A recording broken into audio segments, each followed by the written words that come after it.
Hello दोस्तों, ASG कहानियाँ में आपका स्वागत है। कहानी पसंद आए तो प्लीज़ लाइक करिएगा और चैनल पे नए हो तो प्लीज़ चैनल को सब्सक्राइब करके बेल आइकन को भी प्रेस कर दीजिएगा। रोहित, तुम कब मेरी बात सुनोगे? आखिर मैं तुम्हारी पत्नी हूँ। सपना ने गुस्से में रोहित से कहा। रोहित बिना कुछ बोले घर से बाहर निकल गया। अब ऐसा हर दिन होता है। सपना अपनी सास साधना जी की बहुत इज्जत करती थी, लेकिन साधना जी हमेशा उसे नीचा दिखाने की कोशिश में लगी रहती थी। आज भी वही सपना ने सुबह जल्दी उठकर नाश्ता बनाया। रोहित को सूजी का हलवा बहुत पसंद था, इसलिए उसने नाश्ते के साथ हलवा भी बनाकर सभी को परोस दिया। उसके ससुर जी प्रकाश जी ने साधना जी को टोकते हुए कहा, ये क्या फिजूल खर्ची है, सुबह सुबह देसी घी का हलवा। साधना जी ने सपना को डांटते हुए पूछा, क्यों बहू, ये देसी घी क्या तेरे मायके से आया है? माँ जी, वो इन्हें हलवा बहुत पसंद है, इसलिए थोड़ा सा बनाया है। यह कहकर सपना रोहित की तरफ देख रही थी। शायद वो कुछ बोले, तभी साधना जी ने कहा, मैं सब जानती हूँ। मेरे बेटे का बहाना करके खुद खाने का मन होगा। रोहित चुपचाप नाश्ता करते रहे। सपना की आंखों से आंसू छलक गए। इससे ज़्यादा बुरा तब लगा जब रोहित बिना हलवा खाए ही ऑफिस के लिए चल दिए। सपना घर का काम समेटने में लग गई। इधर साधना जी बाहर ड्राइंग रूम में बैठकर बड़बड़ाती रहीं।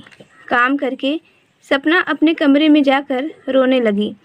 कितने नाजों से पाला था उसे उसके पापा ने।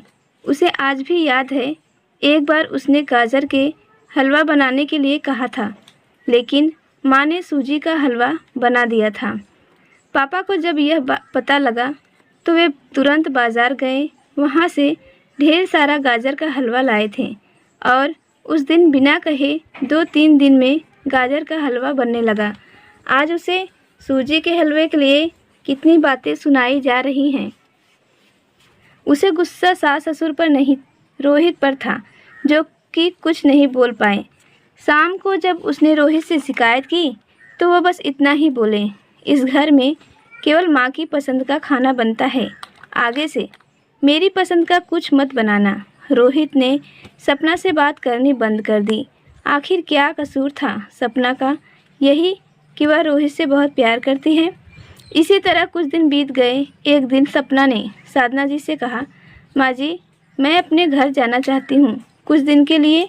अगर आप कहें तो आज ही चली जाऊँ। कई दिन पहले माँ का फ़ोन आया था, कह रही थी पापा की तबीयत ठीक नहीं है। साधना जी बोली, वहाँ जब भी जाती है 1 सप्ताह से वापस नहीं आती। घर का काम कौन करेगा? तेरे ससुर और मेरा बेटा शाम को थक हार कर घर आएंगे।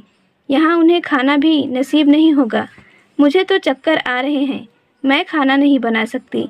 जाना है तो 1 दिन के लिए चली जा। सपना मन मार कर 1 दिन के लिए पीहर पहुंच जाती है। वहां पहुंचकर उसे और भी आश्चर्य होता है।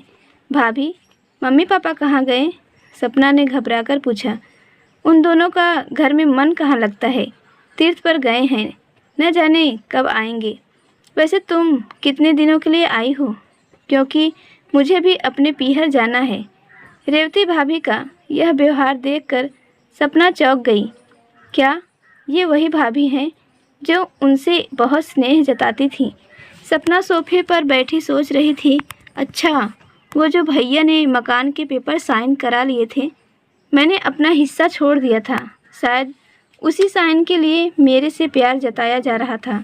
सपना उठकर खड़ी हो गई। भाभी, मुझे कुछ काम याद आ गया, मैं फिर आऊँगी, कहकर वह तेज़ी से घर से बाहर निकल गई।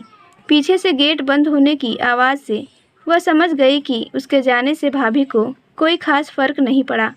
भारी कदमों से चलते हुए वह मंदिर पहुंच गई, क्योंकि शाम से पहले यदि ससुराल जाती तो साधना जी उससे कई सवाल करती। मंदिर में जाकर उसने भगवान के दर्शन किए। बस न कुछ मांगा न कुछ बोला। भगवान के चरणों में शीश नवाकर वह बाहर आकर बैठ गई। तभी सामने के पेड़ के नीचे उसे अपने माता पिता बैठे दिखाई दिए। सपना भागकर उनके पास पहुंची। सपना को देखकर उसकी माँ रोने लगी। बेटी, तू यहाँ कैसे? पापा ने पूछा। वो छोड़िए, ये बताइए आप यहाँ कैसे? आप तो तीर्थ यात्रा पर गए थे। सपना के सब्र का बांध टूट गया, उसकी आंखों से आंसू बह रहे थे। बेटी, तेरी भाभी ने तुझसे झूठ बोला है। बिजनेस में पैसा लगाने के लिए तेरे भैया ने मकान अपने नाम करा लिया। मकान के कागज गिरवी रखकर साहूकार से कर्ज ले लिया। उसके बाद हम बोझ बन गए, हमें घर से निकाल दिया। पापा, अब क्या होगा? सपना ने रोते हुए पूछा। बेटी, तू चिंता मत कर, हम कहीं वृद्धाश्रम में चले जाएंगे। तू अपने ससुराल जा, वहाँ किसी को यह बात बताना मत। अपने माँ बाप को इस हाल में देखकर वह उन्हें अपने साथ ले जाना चाहती थी, लेकिन जहाँ उसकी कद्र नहीं है वहाँ माँ बाप की क्या इज्जत होती। भारी मन से सपना ससुराल की ओर चल दी। आज उसे अपनी लड़की होने पर अफसोस हो रहा है।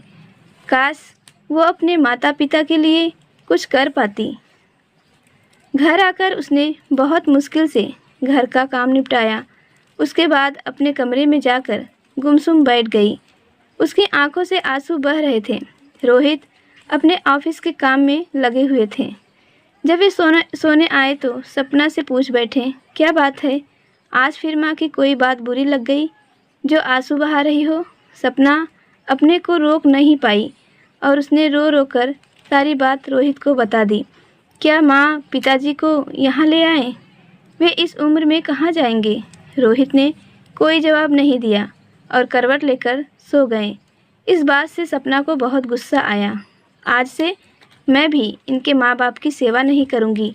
देखती हूँ कौन इनकी सेवा करेगा। रोते रोते सपना सो गई। 2-3 दिन बीत जाने पर उसकी चिंता बढ़ती जा रही थी। एक दिन वह सब्जी लेने के बहाने उसी मंदिर में पहुंची, लेकिन उसके माता पिता वहाँ नहीं थे। पंडित जी, यहाँ मेरे माता पिता उस पेड़ के नीचे बैठे थे। कई दिन से उनका कुछ पता नहीं है।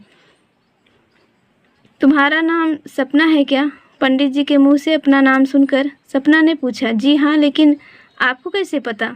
तुम्हारे माता पिता ने यह पता दिया था और कहा था वे अब यहाँ रहते हैं। सपना ने पता देखा, वह यहाँ से कुछ दूर का था। सपना ने मंदिर के बाहर निकलकर ऑटो रिक्शा किया और उस पते पर पहुँच गई। दरवाज़ा खटखटाया तो एक लड़की निकल कर आई। यहाँ का पता मुझे पंडित जी ने दिया है, सपना बोली। आप सपना दीदी हो? अंदर आ जाओ। सपना को कुछ समझ नहीं आया। वह अंदर गई तो देखा उसके माता पिता सोफे पर बैठे थे। सपना उन्हें देखकर रोने लगी। बेटी, अब क्यों रो रही है? तेरे कारण हमें यह मकान मिल गया। सपना आश्चर्य से उनका चेहरा देखने लगी। लेकिन माँ, आप यहाँ कैसे? और ये लड़की कौन है? तब उसकी माँ ने कहा, बेटी तुझे याद है, तेरी शादी के बाद तेरी सास ने 40 लाख की डिमांड की थी। दामाद जी को बिजनेस खोलना था, इसलिए तेरे पिता ने उनकी डिमांड पूरी कर दी थी, जिससे कि तू सुखी रहे। जब तू हमसे मिलकर गई उसके अगले दिन दामाद जी आए। उन्होंने तेरे पापा के पैसे लौटा दिए, क्योंकि उन्होंने कोई बिजनेस शुरू नहीं किया था। तेरे पापा ने मना भी किया, लेकिन वे नहीं माने। उसके बाद उन्होंने प्रॉपर्टी डीलर से मिलकर 2 दिन में यह मकान खरीद लिया। साथ 5 लाख रुपए बच गए। इससे उन्होंने ये लड़की नौकरी पर रखवा दी, जो हमारी केयर करेगी। लेकिन माँ, उन्होंने मुझे तो कुछ नहीं बताया। सपना की आंखों से आंसू बह रहे थे। वह रोते हुए वहाँ से अपने घर आ गई। घर आकर वह सोच रही थी, सपना ने कभी उसके लिए आवाज़ नहीं उठाई, लेकिन मेरे माता पिता के लिए इतना कर दिया जो कि कोई सगा बेटा भी नहीं कर सकता। रात को उसने रोहित से पूछा, आपने ऐसा क्यों किया? अगर माँ जी को पता लग गया तो क्या होगा? रोहित का जवाब सुनकर सपना रोने लगी। रोहित ने कहा, जैसे तुम्हारे लिए ये माता पिता हैं, वैसे ही मेरे लिए भी तो वो माता पिता हैं। मैंने पैसे लेते समय ही सोच लिया था कि एक दिन ब्याज के साथ सारे पैसे लौटा दूंगा, लेकिन जब बिज़नेस शुरू नहीं हो पाया तो मैं इन पैसों को अपने पास रख कर सही समय आने का इंतज़ार कर रहा था। अगर मैं तुम्हारे माता पिता को अपने घर ले आता तो उनका आत्मसम्मान हर दिन उन्हें धिक्कारता। बेटी के घर वे रहना पसंद नहीं करते, वे अपमानित न हो, इसलिए मैंने ये सब किया। रोहित, मुझे माफ़ कर दो, आज तक मैं तुम्हें गलत समझती रही। तभी पीछे खड़ी साधना जी बोली, बेटी वह पैसा हमने उधार लिया था, वह तुम्हारे पिता की अमानत थी। मैंने और रोहित ने पहले ही फैसला किया था कि ब्याज के साथ तुम्हारे पैसे लौटा देंगे। चल अब सो जा, सुबह नाश्ता टाइम पर नहीं बना तो अच्छा नहीं होगा। उनकी बात सुनकर सपना, रोहित और साधना जी जोर से हंसने लगे। तो दोस्तों, कैसी लगी स्टोरी हमें कमेंट करके ज़रूर बताइएगा। अच्छी लगी हो तो लाइक कर दीजिएगा और चैनल पर नए हो तो सब्सक्राइब करके बेल आइकन को भी प्रेस कर दीजिएगा। कहानी सुनने के लिए आपका धन्यवाद।